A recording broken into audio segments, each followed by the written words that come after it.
नमस्कार साथियों। ये अ, बड़ी महत्वपूर्ण एडिटोरियल थी, इसलिए मैंने इसको सेलेक्ट किया है। आप सभी लोग पूरे वीडियो में बने रहिए, क्योंकि यही वो चीज़ें हैं जो हमारे मेंस के लिए और प्री के लिए, दोनों के लिए महत्वपूर्ण होती हैं। प्री प्लस मेंस के लिए कोई भी एग्ज़ाम बना रहे, चाहे आर ओ आर हो या फिर पीसीएस हो, बीईओ हो, सभी के लिए ये अनिवार्य है। और भी आप चाहे वनडे एग्जाम हो, उनके लिए भी बहुत ही महत्वपूर्ण हो जाता है। तो आप यदि चैनल पर नए हैं तो आप हमारे चैनल को सब्सक्राइब कर लें और लाइक आप लोग ज़रूर कर दिया करें, क्योंकि लाइक बहुत कम होते हैं।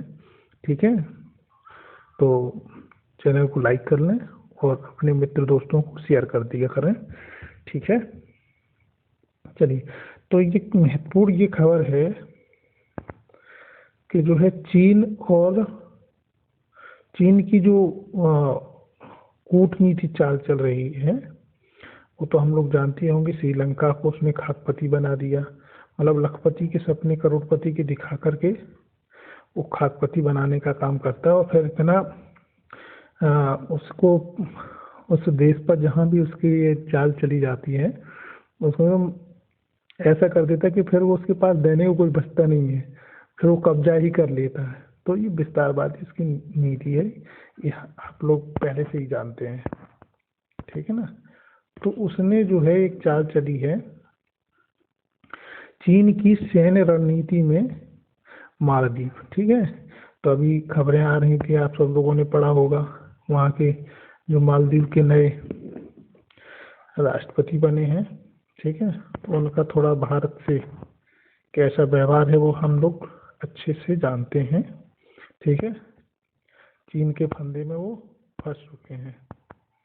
ठीक है, तो इसी पर पूरा एडिटोरियल ये होने वाला है। और हमारे लिए खबर इसलिए महत्वपूर्ण हो जाती है क्योंकि मालदीव बेहद करीबी रहा है अभी तक। ठीक है, और भारत के आशीर्वाद से वहाँ की जीडीपी बहुत अच्छी ग्रोथ करती थी। है, आज उनके हाथ में भीख मांगने के लिए कटोरा दे दिया गया है। ठीक है, जब से भारत उनसे नाराज हुआ है। तो अब इस पे हम आगे चलते हैं और चर्चा करेंगे। ठीक है, तो हाल ही में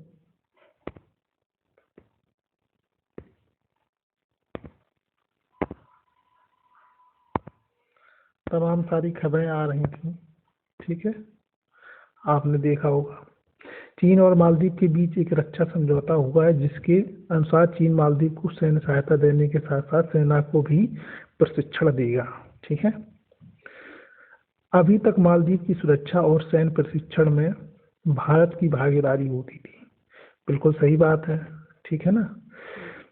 और अब जो है चीन के भरोसे ये अपनी नैया पार करना चाहते हैं रिजू। ठीक है, रिजू कहेंगे बहुत ही होशियार आदमी नहीं, बेवकूफ़ है। क्यों बेवकूफ़ है? क्योंकि ये कुछ लोग दूसरे से देखकर सबक सीखते हैं, कुछ लोग अपने आप पर जब तक बीत न जाए तब तक सबक नहीं सीखते। ठीक है, तो वो लोग होशियार होते हैं जो दूसरे से देख कर के सबक सीख लेते हैं। ठीक है, इतिहास को पढ़ कर के सीख लेते हैं कि हमें क्या करना चाहिए, कैसा करने से क्या होता है। ठीक है ना। तो ये भी अब सबक सीखेगा जब बर्बाद हो जाएगा और उस पर चीन का कब्जा हो जाएगा। मालदीव एक छोटा सा देश है, लेकिन हिंद महासागर के बहुत बड़े क्षेत्र उसके द्वीप फैले हुए हैं। ठीक है, भौगोलिक रूप से मालदीव की स्थिति भारत और विश्व व्यापार के लिए बेहद अहम हो जाती है। ठीक है, इसीलिए चाइना ये जाल बिछा रहा है कि हम जो है इन द्वीपों पर अपना कब्जा जमा लें। एक तो भारत के घेरने की वो रणनीति बना रहा है, दूसरा वो ये विस्तारवादी उसकी नीति है, जिससे वो व्यापार करने में ये रास्ता उसका खुल जाएगा। ठीक है, और भारत के लिए भी महत्वपूर्ण है। लेकिन बात वही है ना, ये कुत्ते की पूंछ है, लेकिन ये जब होंगे तब टेढ़ी निकलेंगे। ठीक है, चाहे वो तुर्की हो, तुर्की के पास जब भूकंप और बाढ़ आई थी, भारत ने उनका हेलीकॉप्टर से पूरी मदद करी, लेकिन जब वोटिंग की बात आई तो उन्होंने पाकिस्तान के पक्ष में कर दिया। ऐसे ये मालदीव है। ठीक है ना। अभी तक ठीक थे, लेकिन अब ये नए बादशाह बने हैं तो इनको अभी दिमाग खराब है। एशिया के तट में अब यहाँ देखते हैं, एशिया के तट की स्थिति हिंद हिंद महासागर के लिए अहम हिस्से में है। ठीक है, जहाँ वैश्विक शिपिंग लाइन गुजरती हैं और शी जिनपिंग के आर्थिक विदेशी की सुरक्षा नीति के लक्ष्य कहीं अधिक महत्वाकांक्षी विस्तृत हैं और उनके खास लक्ष्यों के चीन को समुद्री महान शक्ति बनाना शामिल है। ठीक है, 2012 में उन्होंने अपने एक लक्ष्य का सार्वजनिक रूप से इजहार किया था, अर्थव्यवस्था स्थिरता के साथ निर्विवाद सैन्य शक्ति बनाने की।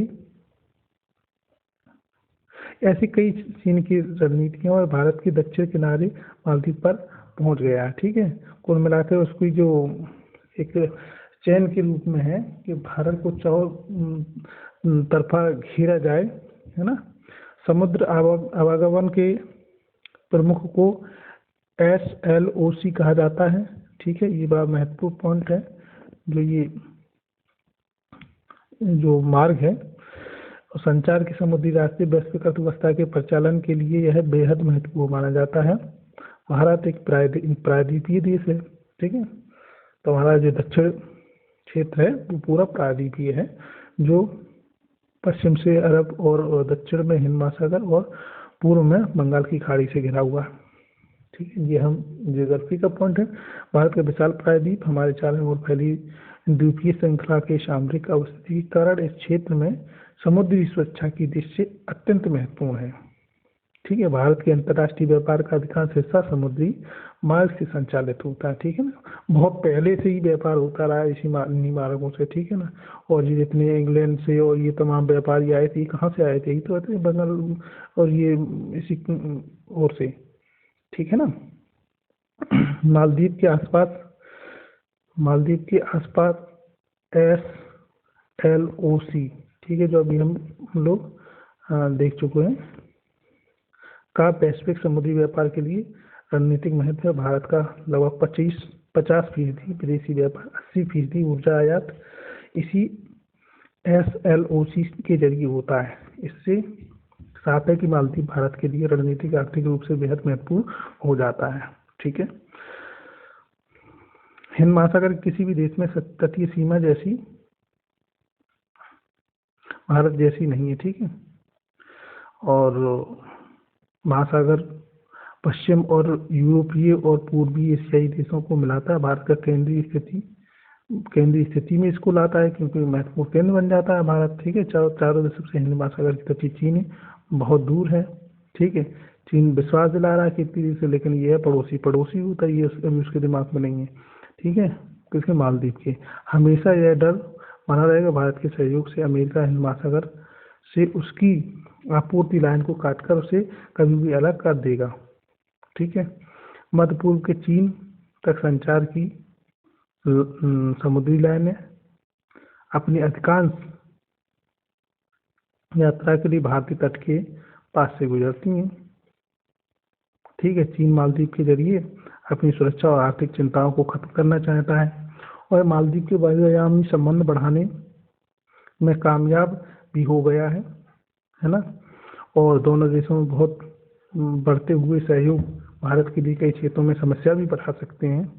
ठीक है, कभी कभी छोटा सा दुश्मन भी समस्या का पर्याय बन जाता है। चीन में समुद्री शक्ति बनने की दिशा में अब अभूतपूर्व कदम उठाए हैं और अपनी नौसेना को उसने, देखो वहाँ उसकी नौसेना तो इतनी है, देखो पेरू तक शिकार खेलने चले जाते हैं। मतलब इतने वो हैं कि मतलब कुछ भी बचने नहीं देंगे धरती पर। बड़ा हर चीज़ का शोषण, समुद्र में क्या, चारों तरफ से आधुनिक और सक्षम बल में बदल गया है। माना जाता है कि चीन की नौसेना समुद्र के क्षेत्र में एक दुर्जय सैन्य बल है। ठीक है, हालांकि उसने काफ़ी प्रगति करी है। अब आगे इसको देखते हैं। चलिए, और वह पश्चिम प्रशांत और महासागर यूरोप के आसपास के व्यापारिक जल क्षेत्रों में बढ़ी अभियान चला रहा है। इसके साथ में ही सहायता कूटनीति के नाम पर भारत से लगे देशों को चीन नियंत्रित और बंदरगाहों, सैन्य सुविधाओं के विकास से भारत और राजनीतिक हितों की क्षेत्रीय सुरक्षा को लगातार चोट पहुंच रही है। ठीक है ना। वो भारत को घेरने का, वो तो हम कई बार कह चुके हैं, बार बार कहने से समझ रहे होंगे आप। ठीक है। चीन पाकिस्तान की ग्वादर बंदरगाह के प्रमुख भागीदार है। श्रीलंका का हम्बनटोटा और बंगाल का चिटगांव, इन सब पर उसने पहले से ही अपने अड्डे जमा रखे हैं। ठीक है ना। चलिए, तो इधर हम आते हैं।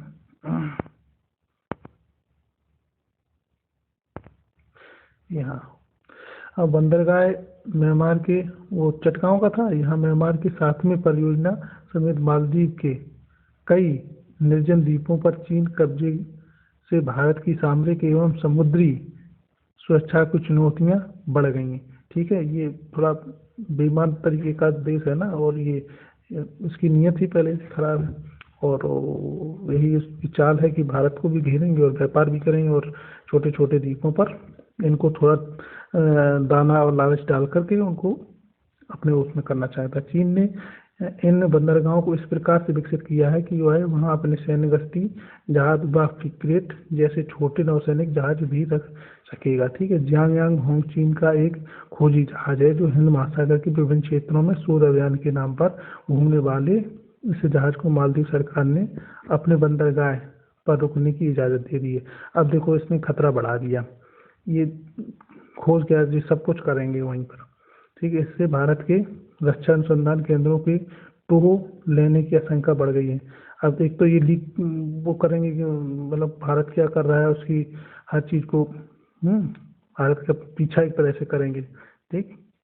क्योंकि भारत अब टक्कर दे रहा है इनको कई क्षेत्रों में, तो उसको भी चिंता बढ़ गई कि भारत को कैसे पीछे मतलब इतना बढ़ने से रोका जाए। संभावित युद्धकालीन प्रदेश की तैयारी में समुद्र के नीचे की विशेषता और मानचित्र में चीनी सेना के फायदेमंद होगा। सही सी बात है कि चारों तरफ से भारत को घेरने की इनकी रणनीति है, और वहाँ की सेना के लिए और फायदेमंद होगा। मालदीव और चीन की महत्वाकांक्षी परियोजना को बेल्ट एंड रोड, ठीक है, इनिशिएटिव का हिस्सा है। ठीक है। आर्थिक भागीदारी के साथ चीन यह सुनिश्चित कर रहा है कि चीनी फर्मों द्वारा संचालित टर्मिनलों और वाणिज्यिक क्षेत्रों वाले रणनीतिक रूप से विदेशी बंदरगाहों को उपयोग सेना किया जा सके। चीन की यह महासागरीय रणनीति है और देशों का आपूर्ति रसिद को उपयोग केंद्रों द्वारा एक व्यापक संजाल बनाने की क्षमता हासिल करना चाहता है। अरब सागर में जो इसमें ग्वादर बंदरगाह जो पाकिस्तान का है, ठीक है, प्रबंधन की चीनी सरकारी कंपनी द्वारा किया गया है। वहाँ पर यह बंदरगाह फारस की खाड़ी से आने वाले महत्वपूर्ण शिपिंग मार्गों के करीब स्थित है। श्रीलंका का हम्बनटोटा बंदरगाह एशिया के यूरोप अंतर्राष्ट्रीय शिपिंग मार्गों, स्वेज नहर और मलक्का जलडबरू मध्य के करीब है। यह बंदरगाह चीनी सरकारी स्वामित्व वाली कंपनी सीएम पोर्ट के कब्जे में है। ठीक है। इस मार्ग में चीन अपना अधिकांश तेल का आयात करता है। मलक्का जलडबरू मध्य पूर्व की एशिया के बीच का एक सबसे छोटा समुद्र मार्ग है। ठीक है। जो एशिया मध्य के पूर्व यूरोप के बीच परिवहन के समय और लागत को कम करने के लिए मदद करता है। ठीक है। ये शॉर्टकट भी है। ठीक है। यूरोप से बाजार मार्केटिंग करने के लिए यहाँ इस तरफ जो भी व्यापार करते हैं तो उसके लिए काफ़ी उनको लिए शॉर्ट पड़ता है, जिसमें हमारा समय भी बचता है और हमारा समुद्र में जो ईंधन लगता है उसकी भी बचत होती है। ठीक है। इसकी रणनीतिक स्थिति में हाइड्रोकार्बन कंटेनर और थोक कार्गो शिपिंग के लिए एक महत्वपूर्ण जलमार्ग बनाती है। ठीक है। एशियाई देशों की तरह चीन की हाइड्रोकार्बन आयात का बहुत अधिक निर्भर है। पेट्रोल और सीएनजी निर्यात 70% से अधिक मलक्का जलमंडूमत से भी उसको इसी रास्ते से भेजा जाता है, जो इसे चीन की ऊर्जा सुरक्षा नीति के दृष्टिकोण से एक महत्वपूर्ण मार्ग बनाता है। ठीक है। और मलक्का जो स्टेट है पर चीनी निर्भरता बनी हुई है। इस समुद्री मार्ग को लेकर चीन संशय में रहा है, क्योंकि अमेरिकी नौसेना इंडो पैसिफिक और मध्य पूर्व में बहुत मजबूत है। यही एकमात्र बल है जो SLOC की सुरक्षा सुनिश्चित करने में सक्षम है। इसका प्रभाव अफ्रीकी तट से लेकर के पूर्वी एशिया तक फैला हुआ है और हिंद महासागर पर सबसे महत्वपूर्ण परियोजना मार्गों के केंद्र में भारत है। और चीन को लगता है कि ताइवान और भारत को युद्ध होने की स्थिति में अमेरिका सबसे पहले चीन की इस आपूर्ति लाइन को काटकर उसकी आर्थिक कमर तोड़ देगा। ये भी वो जानता है, इसलिए वो ये सब द्वीपों पर अपना वर्चस्व बना रहा है। ठीक है, अब मालदीव पर राजनीतिक और रणनीतिक बढ़त बनाकर चीन ने हिंद महासागर में अपनी स्थिति बेहद मजबूत कर ली है। इससे भारत पर चीन का सामरिक दबाव बना रहेगा। समझ रहे हो, कहीं ना कहीं भारत को वो दबाव में रखने का पूरा प्रयास कर रहा है। ठीक है, मालदीव के द्वीपों पर मतलब चीन ये चाहता है कि हमें चौधरी मानो, और लोग उसे चौधरी मानते नहीं हैं। ये उसकी सबसे बड़ी चिंता है। नौसेना की किसी भी तैनाती भारत के पश्चिमी और दक्षिणी तटों की सुरक्षा पर संकट आ गया है। ठीक है, चलिए, बहुत ही महत्वपूर्ण था, इसलिए ये एडिटोरियल मैंने लिया। अब मैं रोज का पर डे नहीं लेता हूँ। अभी मैं PYQ की क्लासेस और डालूंगा, क्योंकि PYQ मेरा 22 का कंप्लीट हो गया है और मैं 21 का लेने जा रहा हूँ, जिसमें करीब मैं 20 से 30 क्वेश्चन लूँगा। ठीक है, तो आप मेरी सभी क्लासेस देखना, बेहद महत्वपूर्ण है। मैं ये नहीं कहता मैं बहुत बड़ा टॉपर, लेकिन मैं ये जरूर कहता हूँ कि ये वो चीज़ें हैं जो बिल्कुल ही परीक्षा के लिए ज़रूरी हैं हर हाल में। चलिए, धन्यवाद, जय हिंद।